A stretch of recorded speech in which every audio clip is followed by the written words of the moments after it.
Salam Jemaat, senang sekali bisa bertemu kembali pada ibadah online di JKM Salon Semarang pada pagi hari ini. Mari fokuskan hati dan pikiran kita sehingga kita bisa mengikuti ibadah dengan fokus dan penuh semangat. Biarlah Roh Kudus memimpin seluruh kehidupan kita dan menolong kita untuk semakin menjadi serupa dengan Kristus. Selamat hari Minggu, selamat beribadah. God bless you all. Bersyukur kita masih diberi kesempatan untuk kita bersama-sama dapat memuji dan meninggikan nama Tuhan.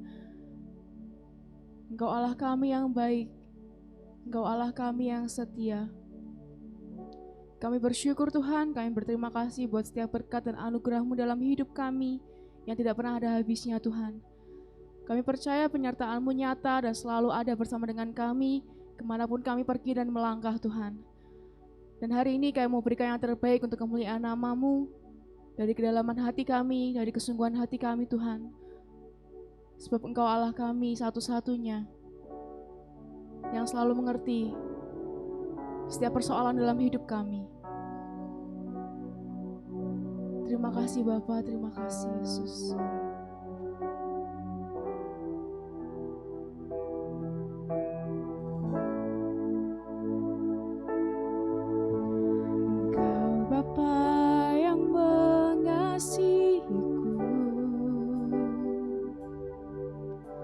Tak kau pandang bentuk dan rupaku,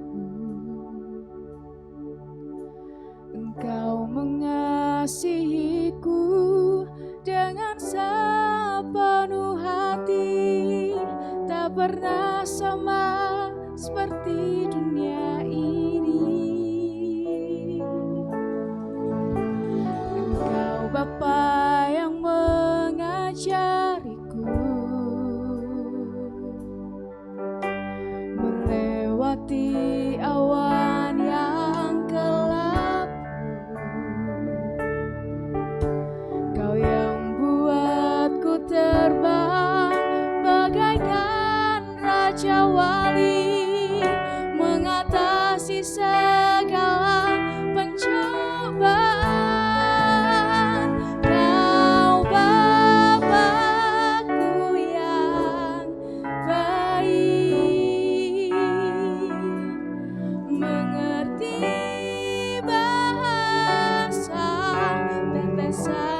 tetesan air mata kami. Mengerti bahasa tetesan air mata, tak kau biarkan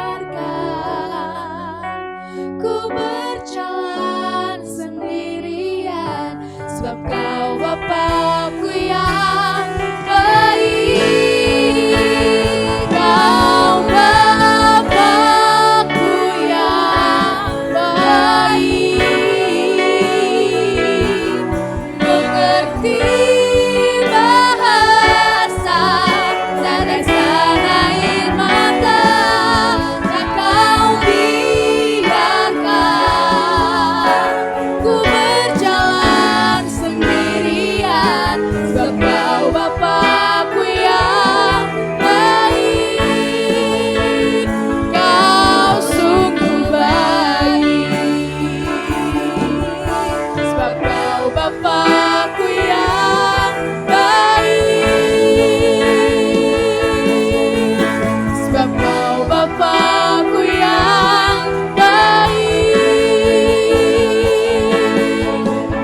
sebab kau Bapakku yang baik. Kau sungguh baik. Haleluya, kami bersyukur. Terima kasih Tuhan untuk semua teramat baik, untuk semua kebaikan-Mu. Kami berterima kasih, terima kasih. Tuhan sekalian, segala pujian dan hormat bagi-Mu. Kau Engkau yang layak terima pujian dari kami.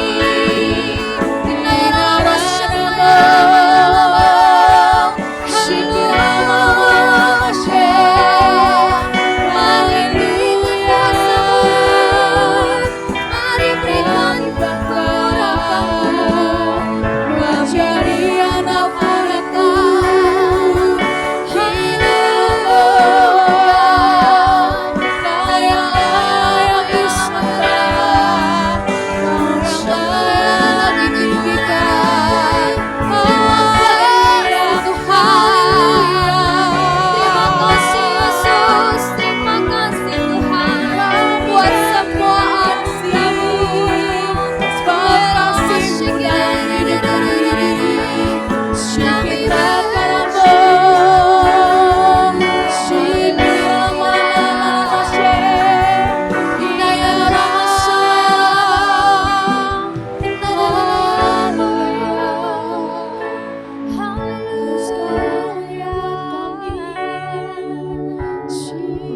biar seperti Bapa mengasihi setiap anak-anaknya Tuhan,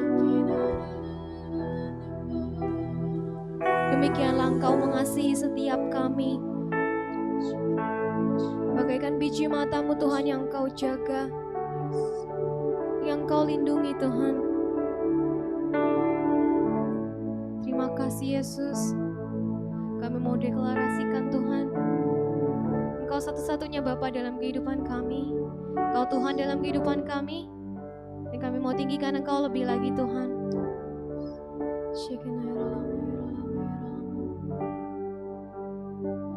Seperti Bapa sayang anaknya,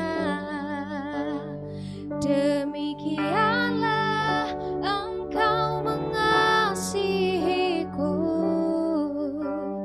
Kau jadikan biji mata-Mu, Kau berikan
Selamat pagi untuk Bapak Ibu Saudara sekalian. Sebelum kita dengarkan firman Tuhan hari ini, kita marikan berdoa. Kita akan serahkan hati kita untuk terima apa yang Tuhan inginkan dalam kehidupan kita. Mari kita akan berdoa.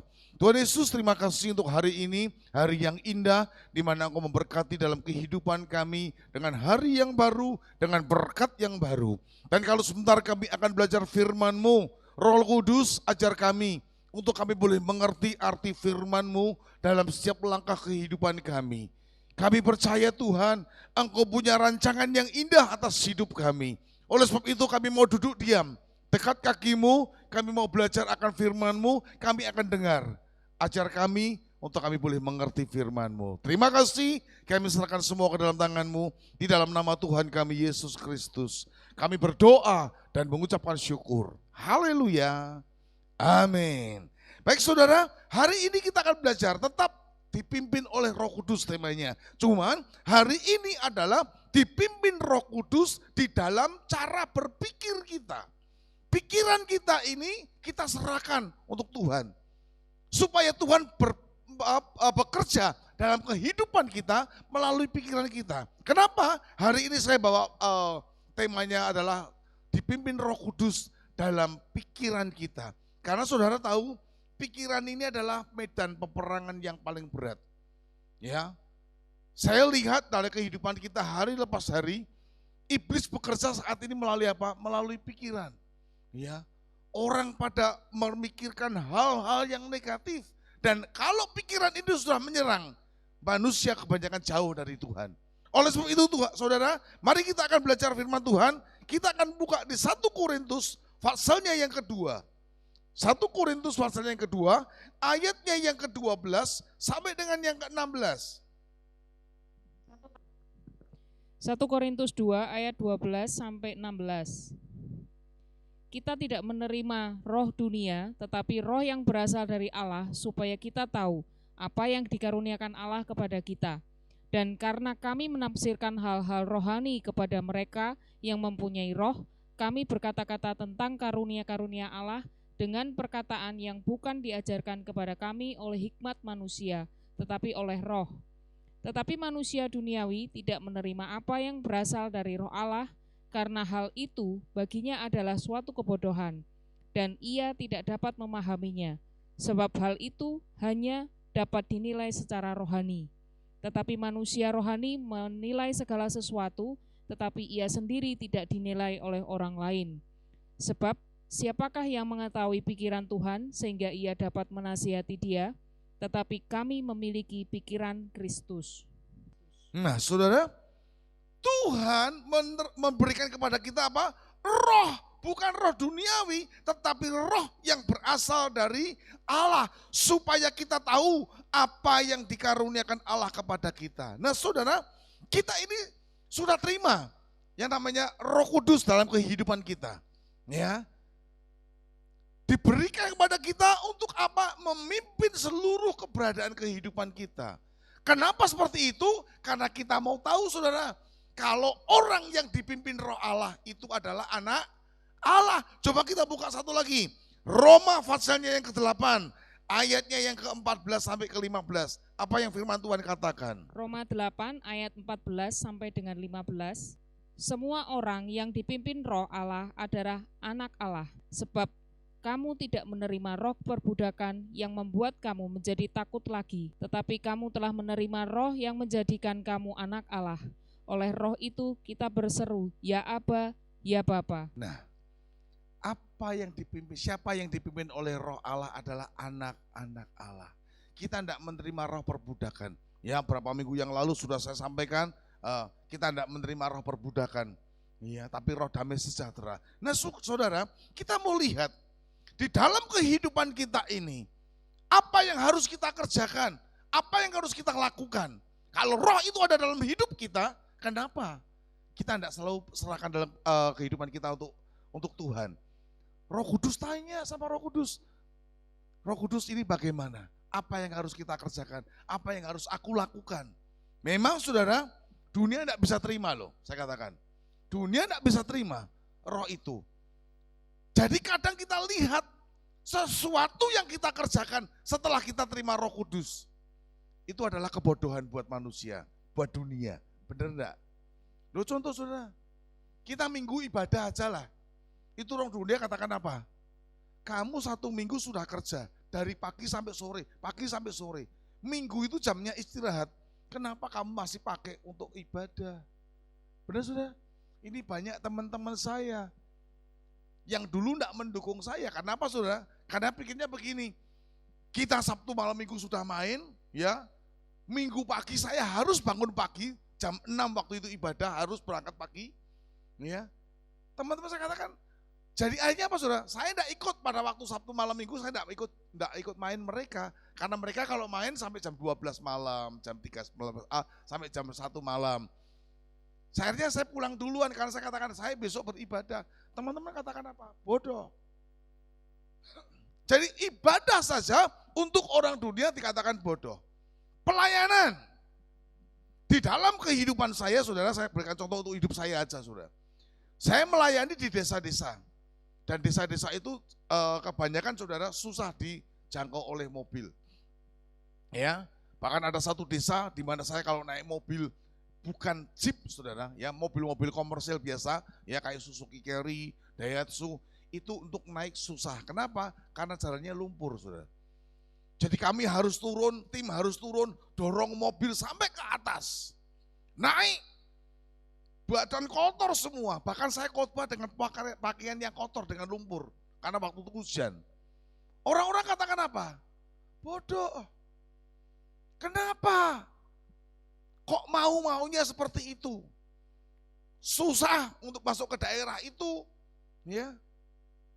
Masih keluarkan uang untuk bensin, mengeluarkan untuk makan anak-anak, tim kami, betul kan? Dia tanya begini, teman saya tanya begini, kamu dapat berapa pelayanan itu? Oh, di dalam pelayanan kami tidak pernah berharap, tidak pernah mengharapkan untuk dapat persembahan kasih atau dapat uang, enggak. Kami benar-benar pure pelayanan. Kita punya pikiran Kristus. Saya mau sukakan Tuhan dengan cara sebagian ini pelayanan kami.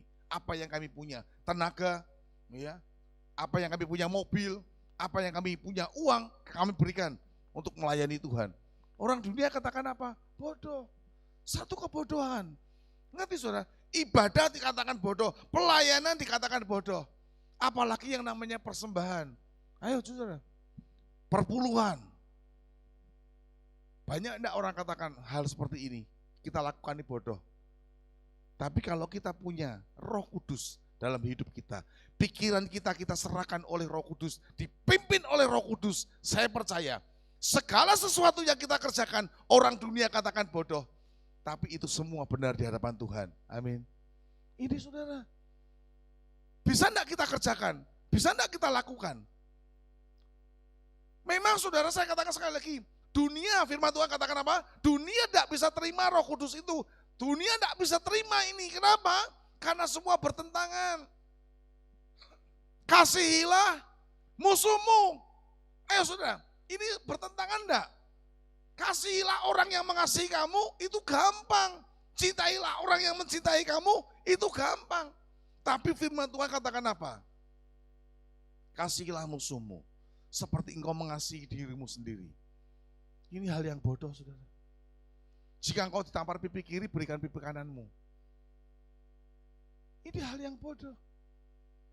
Ada firman Tuhan katakan begini lagi, saudara.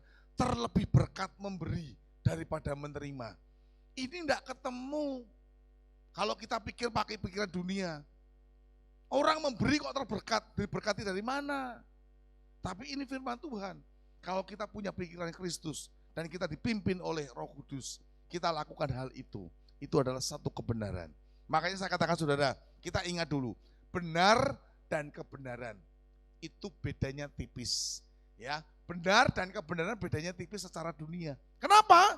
Kalau yang namanya benar, ya 3 tambah 3 itu 6, itu benar. Gitu. Tapi yang namanya kebenaran, ya 5 roti dan 2 ikan, ketemunya berapa? 12. Tidak masuk akal saudara. Ya, maksudnya apa saudara? Ini segala sesuatu. Firman Tuhan tadi katakan apa? siapa yang tahu pikiran Kristus? Siapa yang tahu pikiran Allah? Tidak ada yang tahu.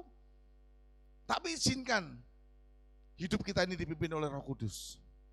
Supaya dia membentuk dalam kehidupan kita hari lepas hari. Nah, saudara, di dalam kehidupan kita hari lepas hari, kita sudah serahkan hidup kita untuk Tuhan.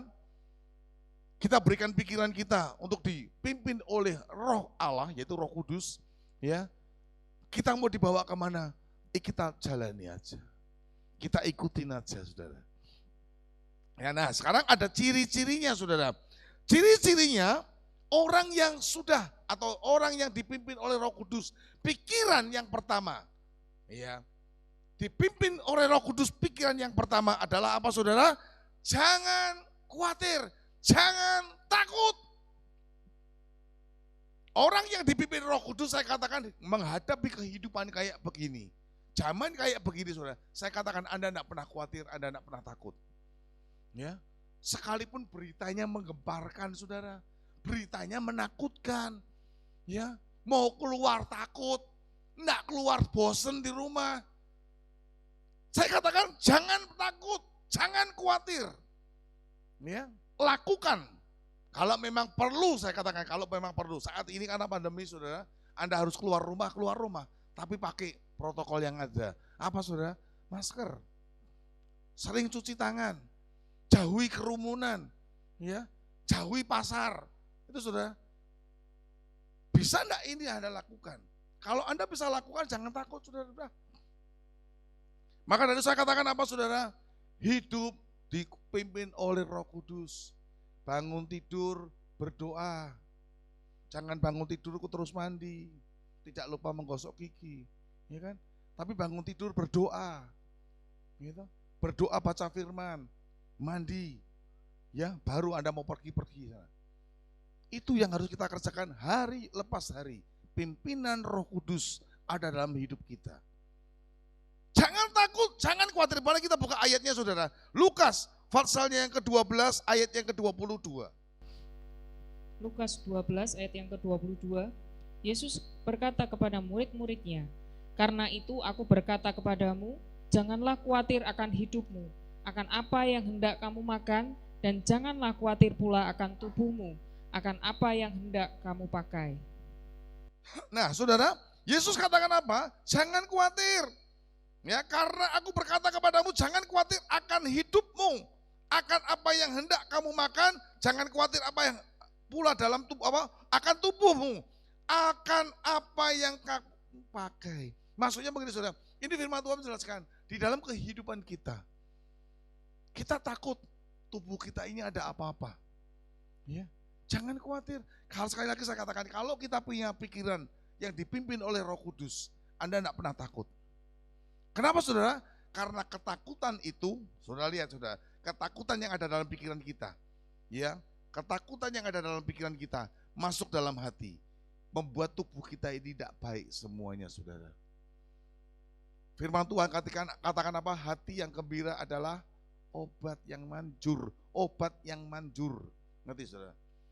Jadi kalau saat ini Anda punya pikiran masih takut, masih khawatir, gitu, masih memikirkan hal-hal yang negatif, ya, saya katakan bertobat, saudara. Berarti hidupmu belum dipimpin Roh Kudus. Kenapa saya katakan ini? Pikiran kita harus serahkan. Kenapa, saudara? Kalau kita sudah ngerti, kita tidak takut, tidak khawatir. Karena firman Tuhan katakan apa, saudara? Firman Tuhan katakan apa? Bagi Allah tidak ada yang mustahil. Benar enggak? Bagi Allah tidak ada yang mustahil. Jadi apapun yang Tuhan inginkan kerjakan dalam kehidupan kita, kita kerjakan aja, saudara. Nah, coba, saudara, gue kasih satu lagi, Lukas pasalnya yang pertama, ayatnya yang 37. Ini yang dikatakan bahwa bagi Allah tidak ada yang mustahil. Lukas 1 ayat yang ke-37, sebab bagi Allah tidak ada yang mustahil. Betul, saudara? Jadi kenapa kita khawatir? Kalau firman Tuhan sudah katakan bagi Allah tidak ada yang khawatir. Kenapa kita khawatir, saudara? Ya kan? Sakit, dokter katakan tidak bisa sembuh. Kalau Anda punya pikiran Kristus, Anda punya pikiran yang dipimpin Roh Kudus, sehat atau tidak sehat, itu urusannya Tuhan, bukan urusan kita. Asal kita percaya, punya hati yang tidak khawatir, punya hati yang tidak takut. soal sembuh atau tidak sembuh itu tidak mengurangi iman percaya kita kepada Kristus. Amin. Benar saudara? Anda mau lihat saudara ini, kalau orang yang takut, ya baru kena penyakit sedikit sudah takut, baru kena PHK, ya karena pandemi seperti ini banyak yang di PHK saudara. Anda sudah takut, hari depanku bagaimana? Hari esokku bagaimana? Anak-anakku bagaimana? Saudara, kalau Anda dipimpin Roh Kudus, saya percaya Anda tidak akan takut. Ya. Firman Tuhan katakan, kalau dia katakan jangan khawatir, kalau diteruskan, burung pipit di udara Tuhan pelihara, bunga padang, ya bunga bakung yang ada di padang, saudara, ya di alam bebas, Tuhan apa? Hiasi. Jadi kita tidak perlu takut soal hidup kita. Maka dari itu saya katakan yang pertama, ciri orang yang dipimpin Roh Kudus, ya pikirannya dipimpin Roh Kudus, Anda tidak pernah takut. Anda tidak akan takut apapun yang terjadi dalam kehidupanmu. Amin saudara. Yang kedua, ciri yang kedua adalah orang yang dipimpin Roh Kudus, pikirannya adalah pikiran yang kudus. Amin. Ya, pikirannya kudus. Sudah tidak jorok lagi. Ya, sudah tidak mikirkan yang negatif lagi saudara. Ini lihat saudara, dalam kehidupan kita. Jujur, anak-anak Tuhan. Yang dulunya hidupnya rusak. Yang dulu hidupnya dalam kegelapan. Begitu terima Roh Kudus, harus berubah pola pikirnya. Harus berubah. Apalagi saat ini saudara, di dalam kehidupan kita hari lepas hari. Jujur, yang punya WA, yang punya grup. Apa yang ada dalam grup WA-mu setiap hari? Apakah itu benar firman Tuhan semua? Atau itu ada gambar-gambar porno? Anda tidak melihat, Anda tidak mau lihat, tapi begitu Anda buka WA, mata Anda melihat, mau tidak mau Anda pasti lihat. Pertanyaan saya, kalau Anda punya Roh Kudus, pikiranmu dipimpin Roh Kudus, Anda begitu lihat, oh ini tidak bagus, buang. Langsung dibuang, bersihkan. Pak, saya sudah marah sama teman saya. Yang sering ngirimi gambar-gambar seperti ini, saya marah. Urusanmu apa? Apa kamu bisa ngatur temanmu untuk tidak ngirim-ngirim seperti itu? Enggak kan? Daripada Anda marah, daripada Anda dibenci teman-temanmu, ya, terus Anda keluar dari grup, itu tidak bagus lagi. Anda boleh tetap di grup. Tapi Anda punya pikiran yang dipimpin Roh Kudus, buang, enggak usah dilihat. Betul enggak? Kita pikirkan saudara, punya pikiran yang kudus. Punya pikiran yang kudus. Ayo saudara. Yang kedua, maksudnya begini, untuk pikiran yang kudus, dari tadi pertama saya katakan, pola pikir kita, tidak memikirkan hal yang jahat, tidak memikirkan hal-hal yang porno. Ya. Coba mulai berpikir yang positif. Ya. Kenapa saya katakan positif saudara? Kita mau lihat, ini kemarin ada masalah di tempat teman saya saudara. Ya, di grup teman saya. Ya. Satu kali teman saya ini tidak tahu dia salah kirim saudara. Ya, namanya orang sibuk, dia salah kirim. Dia marah-marah saudara. Ya, masuk ke grup. Gua tahu-tahu teman saya marah juga saudara. Iki maksudnya apa? Wah, marah-marah. Orangnya di bel enggak diangkat, di WA enggak dibales. Marah-marah saudara. Langsung dia kumpulkan teman-teman di grup itu saudara. Ini orang enggak bener. Enggak apa-apa, saya yang ada di Semarang nanti tak jemput rumahnya, tak datangin ke rumahnya. Maksudnya apa dia kok marah-marah begini? Siapa yang punya hutang? Enggak punya hutang kok dia datang marah-marah. Kalau mau enggak bisa bayar, bilang enggak bisa bayar. Jangan tuh caranya begini. Ada yang marah di grup saudara. Pertanyaan saya gini, saya tanya gini, apakah ini dia marah untuk kamu? Apakah dia ini marah untuk kita? Iya pasti. Saya katakan saya enggak. Kenapa? Karena saya enggak pernah berhutang dengan orang itu. Dia katakan kalau mau bayar, bayar, kalau enggak. Kalau Anda enggak pernah berhutang, Anda tersinggung enggak? Enggak kan? Saya begitu baca gini, ini pasti keliru. Ini pasti salah kirim. Ya kan? Pasti salah kirim. Nah, teman-teman yang lainnya sudah marah. Kenapa? Karena teman-teman yang lain pernah hutang. Paham saudara? Jadi dia marah-marah. Saya katakan kalau Anda punya pikiran yang kudus, pikiran yang benar-benar saudara, Anda tidaklah salah pikir. Ngerti saudara? Enggak menyalahkan orang lain dengan Anda yang belum tahu buktinya. Terus saya telepon di tokonya saudara, saya telepon, saya katakan, halo, kamu salah kirim ya di WA itu ya, di grup. Maksudnya apa? Kamu tadi ada orang utang mungkin, kamu kirimnya kalau mau bayar, kalau enggak. Loh, di mana? Itu di grup kita. Sorry, salah kirim. Tahu saudara, benar kan? Salah kirim. Terus dia masuk, dia katakan, sorry, salah kirim. Yang teman saya marah tadi, tetap marah saudara. Kue lain tuh ngono, kamu enggak boleh begitu. Begini saya. Ngerti saudara? Saya hanya pengen, ngerti saudara? Ini kenapa teman-teman kok jadi rame? Hanya gara-gara orang ini salah kirim. Betul saudara? Itu pertama. Yang kedua saudara, HP ya atau WA yang sering ditaruhkan sembarangan saudara. Ini kejadian juga. Ya, kejadian juga saudara saya kasih tahu. Satu kali dari HP teman saya ini yang tanda petik saudara, hidupnya alim. Ngerti saudara? Hidupnya alim, ya. Tahu-tahu dia kirim gambar perempuan telanjang. Ya di grup saudara. Langsung teman-teman katakan apa saudara? Ternyata diam-diam ya menghanyutkan. Kelihatannya orangnya alim tapi munafik. Kenapa? Dia kirim gambar seperti ini. Begini saudara. Saya lihat lagi saudara, masa sih orang ini kayak begini? Saya japri saudara, saya telepon langsung saudara sama dia. Saya kalau seperti itu saya tahu orangnya saudara. Saya mau berpikiran positif, enggak mungkin. Ya, kalau mungkin pun ini ada masalah apa saudara. Dia katakan apa? Enggak mungkin ini HP-nya dia, ini WA-nya dia. Kalau dia kirim enggak mungkin kan? Atau dia mau kirim ke tempat yang lain, salah kirim ke tempat kita. Ngerti saudara? Saya telepon orangnya saudara. Halo, kamu ngirim apa? Ngirim apa sih? Di grup ini loh, enggak cuma satu grup loh, di 2 grup loh. Grup kita dan grup SMA itu ada gambar wanita telanjang. Dan banyak wanita telanjang, kamu yang ngirim. Wah bener, kenapa aku bener? Saya katakan gitu, HP ku ini hilang. Tahu saya, HP-nya hilang, WA-nya hilang. Orang yang terima itu langsung kirim di grup-grup saudara. Ternyata tidak cuma satu grup, beberapa grup, dan dia begitu cek di semua kontaknya dia dikirimi gambar-gambar seperti itu. Anda lihat saudara, kalau Anda negatif thinking, ya negatif pikiran dulu. Anda katakan teman Anda jelek, betul lah? Betul tidak saudara? Tapi ini kan benar. HP-nya hilang, ditangkap ketemu sama orang yang kirim gambar macam-macam, sudah semua selesai, buang kartunya. Rusak dulu sudah kehilangan, ya ini sudah jatuh ke tiban tangga. HP-nya hilang, dicek dengan yang yang enggak bener, ya langsung dibuang kartunya udah. Itu saya katakan masih untung, ya.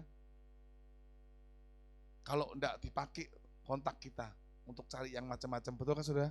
Ada orang yang benar sudah pernah dengar ini di WA, ya HP-nya hilang atau kontaknya kecuri sama orang, terus pakai namanya dia pinjem uang, ya kan? Begitu dipinjemi transfer ke bank saya ya, yang punya kontak enggak utang saudara. Ini makanya hati-hati. Kalau Anda punya positive thinking, pikiran yang kudus. Kita buka saudara, Filipi pasalnya yang keempat, ayatnya yang ke-8. Filipi 4 ayatnya yang ke-8. Filipi 4 ayat yang ke-8. Jadi akhirnya saudara-saudara, semua yang benar, semua yang mulia, semua yang adil, semua yang suci, semua yang manis, semua yang sedap didengar, semua yang disebut kebajikan dan patut dipuji, pikirkanlah semuanya itu. Nah, kalau Anda punya pikiran yang dipimpin Roh Kudus, pikiranmu pikiran yang kudus, ini saudara kita lihat Filipi pasal yang keempat. Jadi akhirnya saudara-saudara, semua yang benar, semua yang mulia, semua yang adil, semua yang suci, semua yang manis, semua yang sedap didengar, semua yang disebut kebajikan dan patut dipuji, pikirkanlah semua itu. Tahu saudara? Kalau Anda punya pikiran yang dipimpin Roh Kudus, saya percaya Anda akan pikirkan hal-hal yang baik. Sekali lagi saya katakan saudara, karena hidup di dunia, ya satu kali akan terlintas dalam pandangan kita, akan melihat segala sesuatu. Ya. Kalau kita tidak dipimpin Roh Kudus, kita bisa langsung ambil kesimpulan yang jelek. Ya. Makanya saya minta untuk teman-teman kita semua ini, anak-anak Tuhan, ya, jemaat GKI Mawar Sharon, jangan negative thinking. Ya, jangan negatif pikiranmu. Ya. Loh benar saudara. Karena banyak orang yang seperti itu saudara. Baru enggak kelihatan berapa lama, ya toh, enggak ke gereja, enggak ibadah, sudah buat satu sensasi gitu. Oh, dia sekarang pindah gereja A, oh dia pindah gereja B, oh bahkan dia pindah kepercayaan.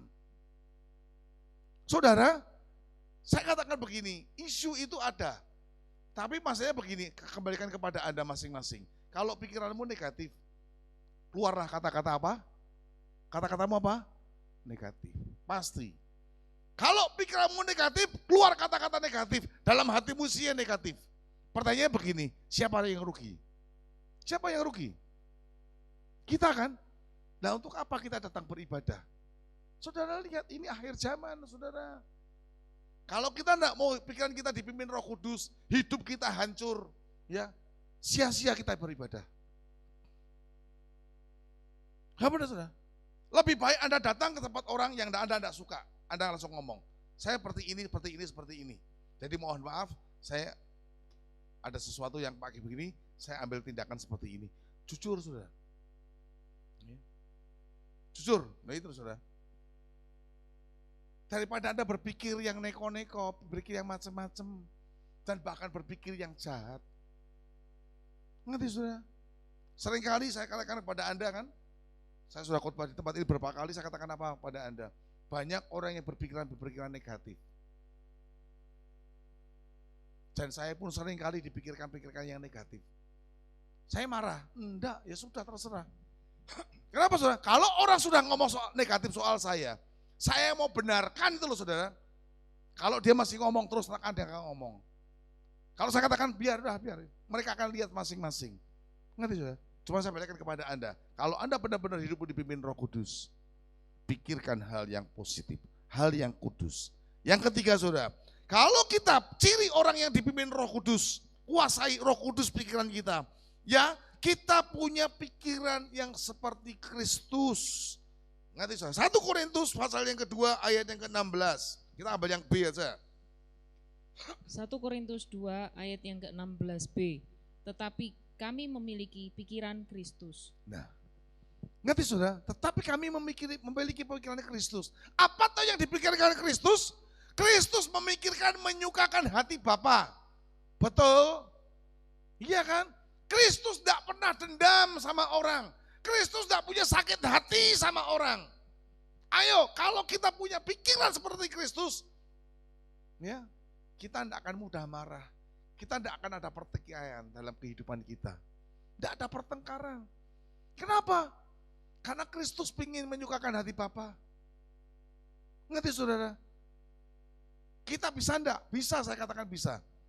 Orang katakan enggak bisa toh Pak, kita manusia, masa sama dengan Kristus? Saya katakan bisa. Kalau Roh Kudus ada dalam hidup kita, kita serahkan pikiran kita kepada Roh Kudus, saya yakin Roh Kudus akan pimpin hidup kita. Pikiran-pikiran kita, pikiran-pikiran Kristus. Apalagi pikiran Kristus, suka menolong, suka membantu. Kristus tidak pernah lihat pandang untung rugi. Ya. Tidak pernah pikiran untung rugi. Orang datang butuh pertolongan, tergeraklah hati Kristus. Ngerti saudara? Hati Kristus itu hati yang selalu tergerak dengan belas kasihan. Ya. Lihat orang lumpuh, lihat orang kusta, tergeraklah hati Kristus. Ayo saudara, kita mau lihat dalam kehidupan kita, sudahkah kita mudah tergerak? Ngerti? Kalau Anda mau lihat saudara, contoh Anda cek diri Anda sendiri aja, cek diri Anda sendiri. Ya, dulu yang Anda pemarah, dulu Anda yang suka bertengkar, ya, dulu Anda tidak pernah menangis, saya katakan. Jadi laki-laki tidak boleh menangis, atau bahkan ada perempuan yang dari kecil tidak pernah nangis katanya saudara. Ya, Maksudnya dari kecil bukan dari bayi, kalau bayi harus nangis, kalau udah nangis bahaya, betul kan? Maksudnya kalau dia mulai dewasa, dia sudah tidak pernah nangis. Anda hatinya keras, Anda suka berkelahi. Tapi begitu Anda terima Tuhan Yesus, terima Roh Kudus dalam hidupmu, pikiran kita dikuasai oleh Roh Kudus. Hati kita ini mudah tersentuh.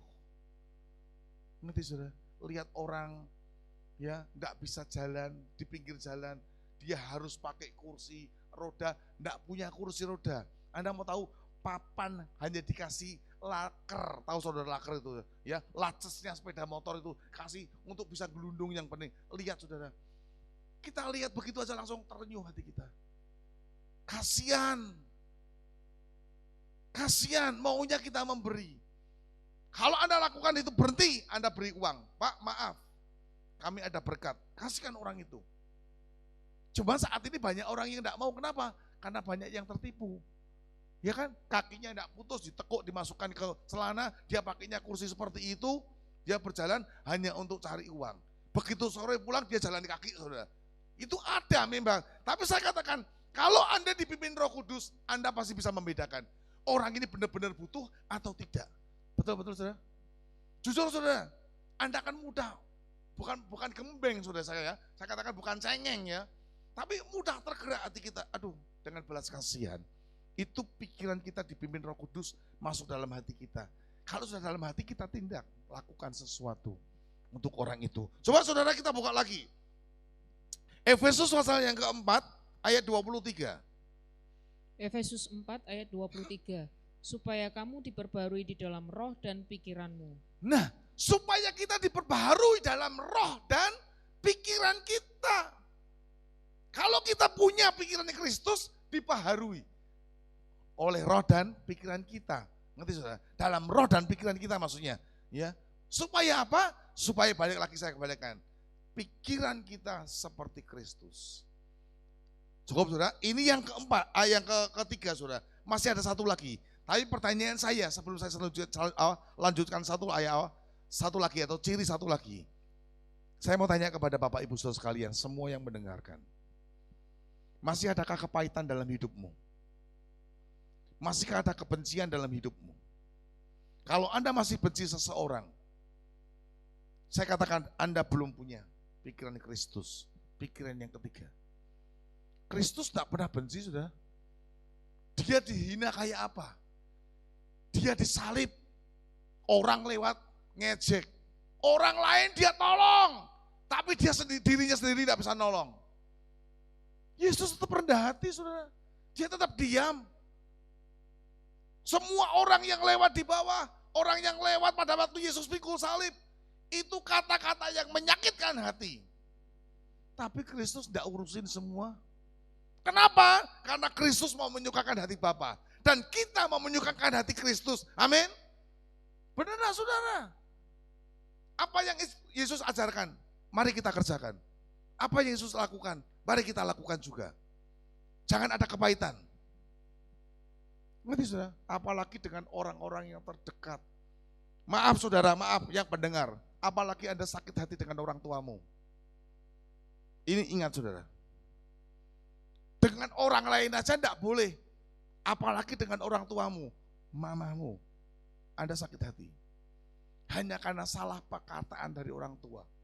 Hanya mungkin saudara mereka pilih kasih. Lebih condong ke adikmu atau ke kakakmu. Anda sakit hati sampai saat ini. Bertobat.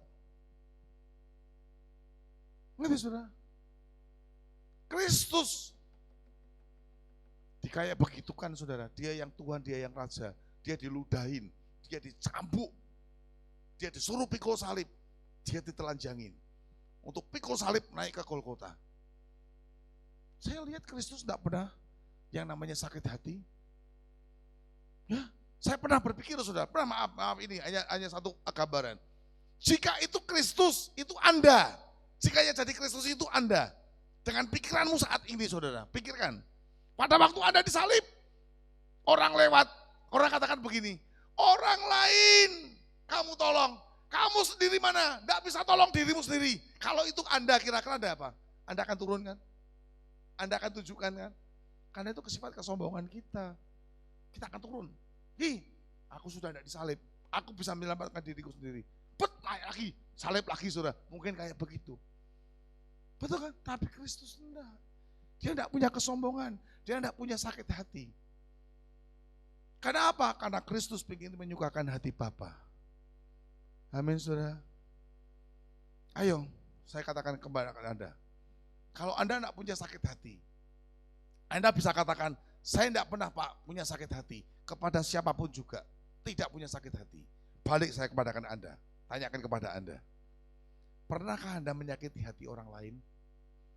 Saudara, saya ini seringkali diingatkan oleh Roh Kudus bahwa zaman dulu saya pernah menyakiti seseorang dengan perkataan saya.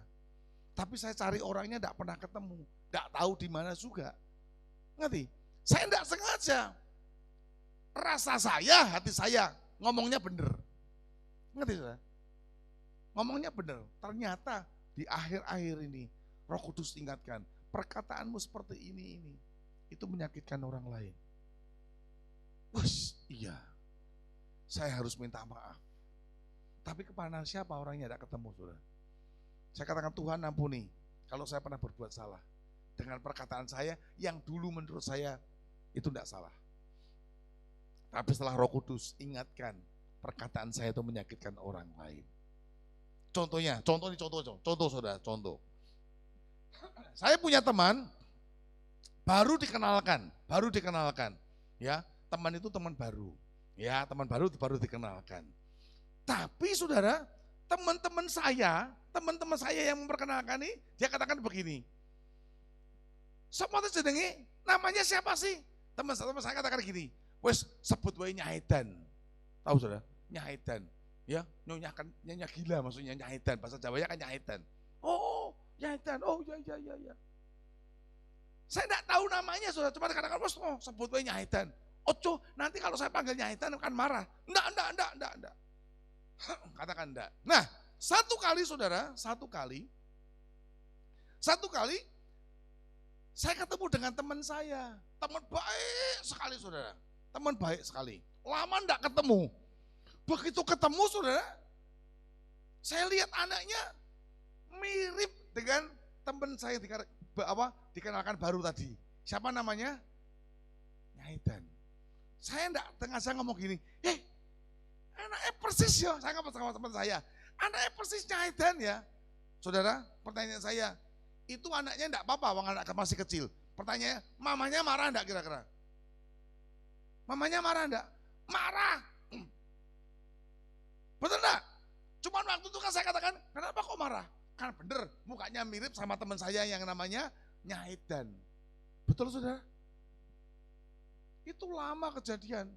Terus Tuhan ingatkan ke saya, Roh Kudus ingatkan, saya harus minta maaf. Mana tapi orangnya enggak pernah ketemu saudara. Mungkin ini mamanya ya sakit hati. Anaknya enggak tahu, anaknya masih kecil kok.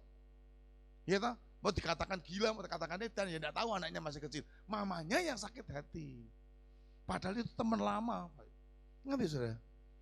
Nah ini saudara saya katakan, kalau kita dipimpin oleh Roh Kudus, pikiran kita pikiran Kristus. Kita mulai ngerti, disadarkan hari lepas hari. Yang terakhir saudara, kalau kita dipimpin Roh Kudus, ya, yang keempat adalah kita pasti punya pikiran, coba saudara, Ibrani, pasal yang ke-13 ayatnya yang ke-21. Ibrani 13 ayat yang ke-21, kiranya memperlengkapi kamu dengan segala yang baik untuk melakukan kehendak-Nya dan mengerjakan di dalam kita apa yang berkenan kepadanya oleh Kristus Yesus. Bagi Dialah kemuliaan sampai selama-lamanya. Amin. Nah, saudara, yang keempat, kalau pikiran kita dipimpin oleh Roh Kudus, kita pikirkan yang perkenanan Tuhan. Perkenanan Kristus dalam hidup kita, yaitu apa tadi saya katakan? Firman Tuhan katakan apa?